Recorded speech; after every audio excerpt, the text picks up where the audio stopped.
Rita, please stop bathing at night. The night is not for you, her grandmother begged and warned. Rita rolled her eyes. Nana, leave me alone. I have been bathing at night and nothing ever happened. I can't sleep without bathing. I just hope you won't learn the hard way.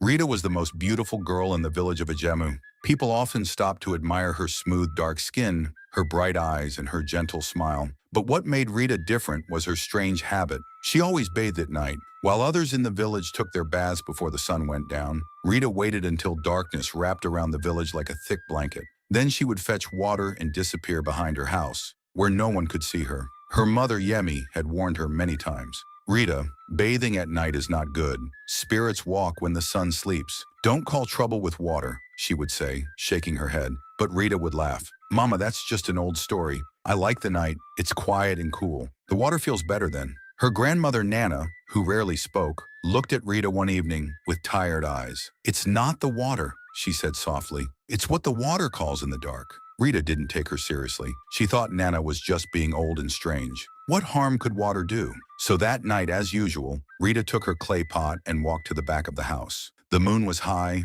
and the night air was calm. She hummed to herself as she poured cold water over her skin. The stars sparkled above. Everything felt peaceful. But as she reached for more water, a breeze passed, soft and cold. She stopped. The air had changed. It was too quiet. No crickets, no frogs, no rustling leaves, just silence. Then she heard it, a soft sound, like someone breathing, slow, deep, close. Rita turned, water dripping from her body. She saw nothing. She looked around again. Still nothing. She quickly finished her bath and ran back inside, trying not to show she was afraid. But the next night she bathed again, and the breathing returned. This time, it was closer. That night, Rita couldn't sleep. She lay on her mat, her eyes wide, staring at the wooden ceiling above. Her heart beat fast and her ears listened for every sound. The soft breathing she heard behind the house still echoed in her mind. But she had seen no one, not even a shadow. Mama, did you hear anything last night? She asked at breakfast. Yemi looked up from the firewood. Was there a noise? I thought I heard someone behind the house. Yemi stopped stirring the pot. Rita, I've told you, this night bathing, it's not good.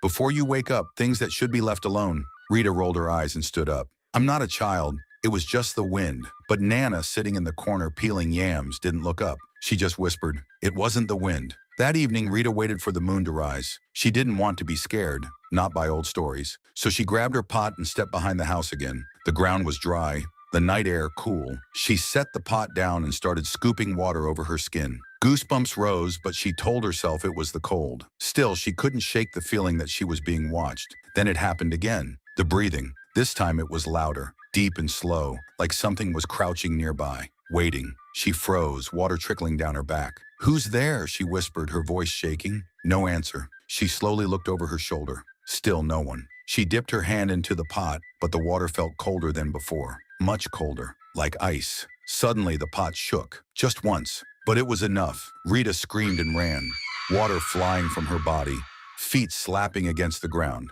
She burst into the house, panting, eyes wide. Nana rushed to her. What happened? Rita didn't answer. She just pointed to the back of the house, where the moonlight stopped. Nana looked out the window. Then she said something that made Rita's blood run cold. It has noticed you. Rita stayed indoors the entire next day. Her skin still felt cold, like the water had soaked into her bones. She kept glancing at the door, jumping at every noise. Nana gave her herbs to chew, and Yemi prayed quietly under her breath. But nobody spoke of the night. As the sun began to set, Rita paced the room. She didn't want to go outside, but the need to bathe crawled over her skin again, like dust she couldn't shake off. I'll fetch the water early, she said quickly. But Nana blocked the door with her cane. You will not go out there again. Not tonight. I can't sleep with sweat on me, Rita protested. Nana's voice was calm but firm. Then stay awake. Better to be tired than taken. That night, Rita waited until they both slept. Then, quiet as a cat, she tiptoed to the back door. She picked up her pot, her wrapper tucked tight around her chest. The air outside was heavy, still. Even the crickets had stopped singing. She walked slowly to the corner of the house. She knelt and poured water into her pot. It sloshed softly. Then she heard it, a voice. Not loud, not angry, just close and whispering. Her name. Rita. She looked around. No one. Rita. The whisper came again. This time from inside the pot. Her heart thudded. She leaned forward, her eyes wide, then she saw it. A face floated in the water. Pale, eyes shut, mouth open. Rita screamed, knocking the pot over. Water spilled into the dirt. She ran, her wet feet slipping, her wrapper loosening. She didn't stop until she slammed the door shut and collapsed into her grandmother's arms. Nana held her tight. "What did you see?" But Rita didn't say anything. Rita couldn't sleep that night. Every time she closed her eyes, she saw the face in the water, its pale skin, the hollow eyes, the way it just floated, waiting. In the morning, Nana sprinkled ashes and salt by the doorway. She muttered something under her breath as she pressed her palm to Rita's forehead. "No more bathing at night," she said quietly, "even if the moon calls your name." But Rita didn't answer. She just stared at the mat by the back door, because that was where she'd found the pot. And last night, before she ran, she remembered something else. Something that still made her stomach twist. The pot moved. It didn't roll. It didn't tip. It shifted, like something underneath it had pushed it. Later that afternoon, while Nana napped and Yemi went to the market, Rita tiptoed to the back door. She stood there staring at the mat. Her throat was dry, but her feet moved on their own. She bent down and lifted the mat. Nothing, just brown dirt. She exhaled. Then her eye caught something small poking from the earth. She dug gently with her fingers. It was a black bead, round, cold. She picked it up and turned it in her hand. The moment her fingers closed around it, a breeze swept through the house, but the door was shut. Rita dropped the bead. She stepped back, heart pounding. The bead rolled across the floor, by itself. It stopped at the base of the wall, and then, tap, tap, tap, from beneath the ground. She turned and ran to the front room, slamming the inner door behind her. Nana opened her eyes. "What did you touch?" Rita stands beside her, trembling. "A bead. Just a bead." Nana turned her face to the wall and whispered, "Not everything buried should be dug up." That night the tapping didn't stop. It went on until the cock crowed. The next night was quieter than usual. Too quiet. The frogs that always croaked by the stream had gone silent. Even the trees didn't rustle. The village slept. But Rita stayed wide awake, her blanket clutched to her chest. She kept her eyes on the back door. Nothing moved. Not the mat, not the shadows. But at exactly midnight, someone knocked. Just one knock, then silence. Rita sat up slowly. Her eyes darted to the curtain that hung over the doorway. It didn't move, but the knock rang again, this time softer. Nana sits on her mat. "Don't answer it," she said. Rita didn't move. This time, the knock came from the front door, then the window, then the back again. It was like something was circling the house. Then, she heard a voice, a woman's voice, soft and gentle. "Rita, child of the water, come wash your sins." "Who's there?" Rita asked, her voice shaking. Then silence. Then the curtain by the door moved, just a little, like fingers had pulled it. Rita screamed. Nana rushed to her, then saw a wet footprint on the ground. A small one, like a woman had just stepped away barefoot. Yemi came running from her room, her face pale. "Who was that?" Rita couldn't answer, because as she stared at the footprint, she realized something worse. It matched her own foot exactly. Then that night the voice came back in her dreams. "Come wash, come wash, come." When she woke up, her night wrapper was soaked with river water. Rita sat on her mat staring at the damp cloth. Her cloth, the same one she wore to sleep, was soaked from the waist down, not with sweat, not with spilled water from the pot beside her. No, this was cold, muddy river water. The smell of wet leaves and dirty soil clung to it. She hadn't gone to the river. She was sure of it. Nana sat across the room, squinting at her through half-closed eyes. "You bathed last night again, didn't you?" Rita shook her head quickly. "No, Mama. I swear. I stayed inside. I didn't even step outside." Yemi walked in and took the wrapper from Rita. She sniffed it once, then dropped it like something had burned her fingers. "This is from the river," she said, her voice low. "Not the stream. The deep part, the forbidden part." Nana crossed her arms. "She's been touched." Rita's heart dropped. "Touched?" Nana didn't blink. "By a spirit. They call you when you bathe at night. They like water, especially girls who wash under the moon." Yemi sat slowly. "I warned you, Rita." "I didn't go," Rita whispered. "I stayed inside. I don't know how the wrapper..." But no one was listening. They were already whispering to each other, their faces tight with fear. Later that morning, while sweeping the compound, Yemi found tiny footprints, wet ones. They led from the edge of the house toward the back room, Rita's room. But they didn't belong to anyone in the house. The toes were too long. The heel was too sharp, like something had crawled on 2 feet that didn't belong to a human. That night, Nana lit a fire and placed dried leaves in the smoke. "Don't open the door if you hear a voice," she said. "What if it calls my name?" Rita asked, her voice barely above a whisper. Nana looked at her. "Especially if it calls your name." And that night the voice came again, but this time it was inside the house. Rita didn't remember falling asleep. 1 minute she was staring at the flames in the oil lamp beside her mat, and the next, everything was silent, too silent. Then she heard it, a soft whisper. Rita. She sat up slowly. The room was dark, the lamp flickering low. She turned her head toward the window. The curtains swayed gently, though the night air was still. Rita. It wasn't outside. It was inside. Her heart thudded in her chest. She glanced at Nana's mat. It was empty. Yemi's mat, too. She was alone in the room, alone with the voice. The whisper came again, louder now, like it was just behind the curtain. Come! Rita's mouth opened to scream, but nothing came out. Her throat was dry. She reached for the lamp and tried to turn the knob, but the flame only flickered weaker. Come to the water. She stood slowly, her legs trembling. Her wrapper was damp again, freshly soaked. The smell of river mud filled the room. She didn't want to, but her feet moved. One step, then another, toward the curtain. Her fingers stretched out to pull it aside, but just before she touched the cloth, something cold wrapped around her ankle. She gasped and looked down. There was a long, wet hand reaching from beneath her mat. It was pale, thin, and the nails were green. She kicked and screamed, stumbling backward, falling onto the floor. The lamp crashed beside her and went out. The darkness swallowed the room. From the corner, she heard breathing, slow, wet, steady breathing. Then the voice whispered again, closer this time. Why do you keep bathing at night? Rita curled into a ball and prayed until morning. When the sun rose and Nana entered the room, she found Rita sitting in the corner, her eyes wide and her clothes soaked with muddy water. She hadn't moved all night. Nana dropped her stick when she saw Rita. Her eyes widened as she rushed across the room. Rita, she said, lifting the girl's chin. What happened? Rita didn't speak. Her lips trembled. Her eyes were locked on the mat. Nana followed her gaze and saw the strange, wet handprint on the floor. It was big, too big to belong to anyone in the house. Yemi entered behind her, panting from running back from the market. What is it? She asked, then stopped. Her eyes met the mark. The room smelled of river water again. I told you, Nana whispered. I told you to stop bathing at night. Rita finally found her voice. There was a hand. It came out from under my mat. It grabbed me. Yemi looked down at her soaked wrapper. Did you bathe again? Rita nodded slowly. I don't know why. I woke up and I was wet. I don't remember going out. Nana stood and marched to the door. Enough, she said.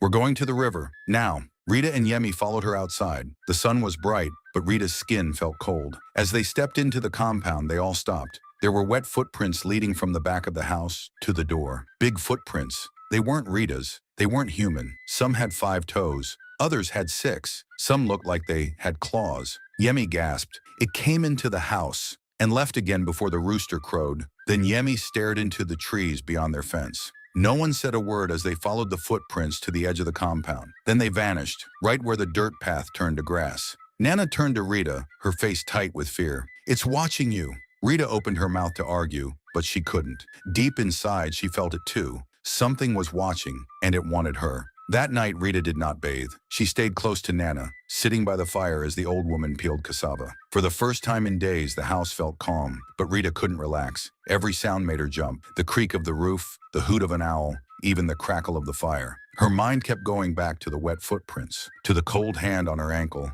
to the voice she thought she heard whisper her name. She didn't tell them about the whisper. She didn't want to scare them more. When it was time for bed, Nana tied a charm with red thread around Rita's wrist. Don't take it off, she said firmly. Even if you feel hot, even if it itches, don't remove it. Rita nodded. They locked the front door, then locked the back one too. Even the window was secured. Then everyone lay down. Yemi and Nana snored quietly on their mats. Rita kept her eyes open, staring at the ceiling. Minutes passed, then hours. The room was still, but just when Rita's eyes began to close, she heard it. Drip, drip. Her heart pounded. She turned her head slowly. At the corner of the room, a puddle. It wasn't there before. She sat up, eyes wide. The puddle grew bigger, spreading toward her mat. Rita covered her mouth, trying not to scream. She looked at the front door. It was still locked. The windows too, but the water was coming anyway. Suddenly, she heard it again. Drip. Then, whisper. Rita. The voice was soft, wet, like bubbles in a stream. The puddle stopped growing, but in the center of it, a shape formed. A hand with long, bony fingers. It pressed against the floor and began to rise. Rita grabbed her mat and scrambled back, bumping into Nana. The old woman sat up sharply. What is it? She asked. Rita pointed. The shape was gone. The puddle had dried, but the smell of river water remained. Nana looked at her and whispered, You were marked the night you bathed. It doesn't matter if you stop now. It's already begun. Rita sat trembling beside Nana, her mat forgotten on the floor. The puddle was gone, but her heart was still racing. The smell of river water lingered, damp and sour, like something old and rotten. Nana lit a small oil lamp and waved it toward the corner. Spirits like the dark, she muttered. That's why they come at night. Yemi wakes up from her sleep. What is going on? She asked groggily, rubbing her eyes. She saw it again, Nana said without turning. The water came back, and this time it tried to rise. Yemi's eyes widened. No, we locked everything. How could... It doesn't need doors, Nana cut in. Not anymore. She has already welcomed it. Rita looked between them, confused. Welcome what? I didn't do anything. Nana sat beside her and held her hand. When you bathe at night, you invited something. Something that only comes when the moon is high and the village sleeps. I just wanted to feel clean, Rita said quietly. It's not about the water, Nana said. It's about the time. The river spirits are not like us. They don't forget. And when you touched their path with bare feet and poured water over your head after sunset, they saw it as a greeting. Rita's lip quivered. So what now? Will it stop if I don't bathe at night again? Nana shook her head slowly. It would have stopped if you had ignored the first call, but you went again the second night. That's when it changed. Rita tried to speak, but her voice caught in her throat. Yemi grabbed her shoulder. There must be something we can do. There is, Nana said, but it is not easy. She must return to the river. Rita flinched. No, you must, Nana said. And when you do, you must not look back, no matter what you hear. The spirit will try to frighten you. It may cry like a baby or call your name in my voice, or Yemi's, but you must not answer. You must not stop. Rita's mouth felt dry. And if I do, Nana looked into her eyes, then it won't be water you see next time. It will be blood. The lamp flickered, and all three sat in silence. The next morning the air felt heavy. Even the birds seemed quiet, as if the trees themselves were holding their breath. Rita sat on the edge of her mat, staring at the floor. Her fingers trembled as she tied the wrapper around her waist. Nana was outside, waiting.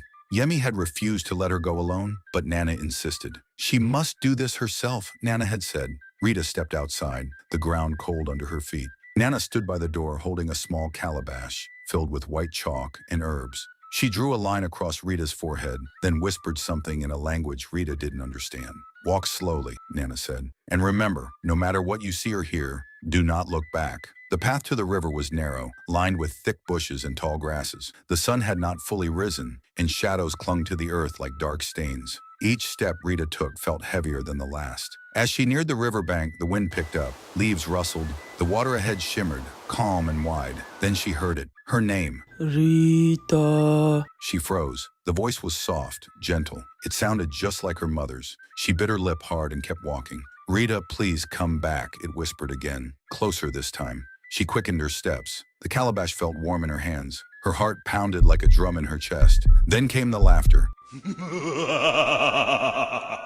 High-pitched, strange, echoing through the trees. It wasn't human. Rita reached the edge of the river and knelt down. Her fingers trembled as she dipped the calabash into the water. It filled slowly. She whispered a prayer under her breath. Behind her, something moved. Leaves crackled. Branches snapped. Rita! The voice had changed now. It was deeper, hollow, wrong. Still, she did not turn. She poured the water on the ground and whispered, "Go back. I did not mean to call you." The wind stopped. The air turned still, and for a moment, everything was silent. Then the river bubbled, just once, and she knew it had heard her. That evening, Rita didn't eat. She sat quietly in her room, her hands wrapped tightly around the calabash. Her mother and Nana watched her with worried eyes, but they didn't say anything. They knew the spirits were not done with her. When the sun disappeared and the sky turned dark, a strange silence filled the house again. No crickets, no frogs, just the ticking of the wall clock and the sound of Rita's breathing. Nana walked into the room and placed a hand on her shoulder. Tonight you must not go near water.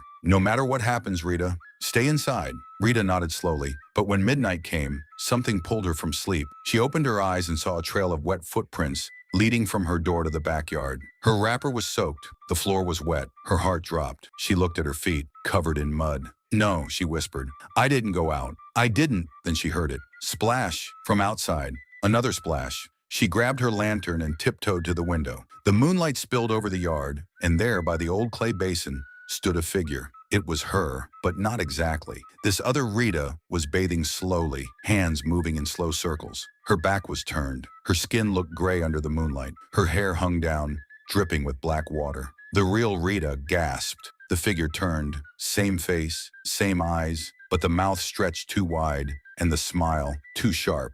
Rita dropped the lantern and screamed. She ran to Nana's room shouting, "It's here! It's me! It's not me!" Nana and Yemi rushed to her, holding her tight. They stayed up the rest of the night, praying, chanting, lighting every candle they could find. And outside in the dark, something laughed, a low, cold laugh that promised it wasn't over. Not yet. By morning, Rita's eyes were sunken, and her hands trembled as she clutched her wrapper. She hadn't slept a wink. Every time she closed her eyes, she saw that twisted version of herself, bathing under the moonlight, wearing her face but smiling like a stranger. Nana placed a pot of herbs on the fire and waved the smoke over her.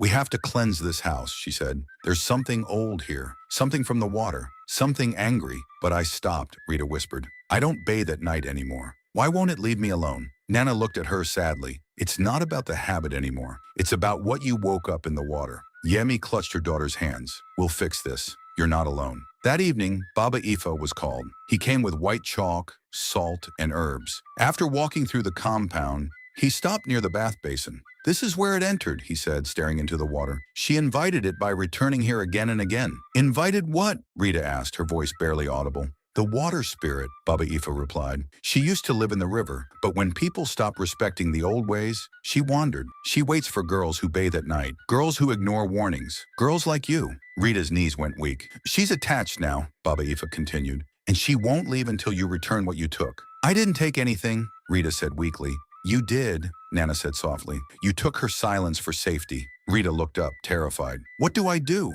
"There's one chance," Baba Ifa said. "You must go back to the water at midnight, alone, and beg.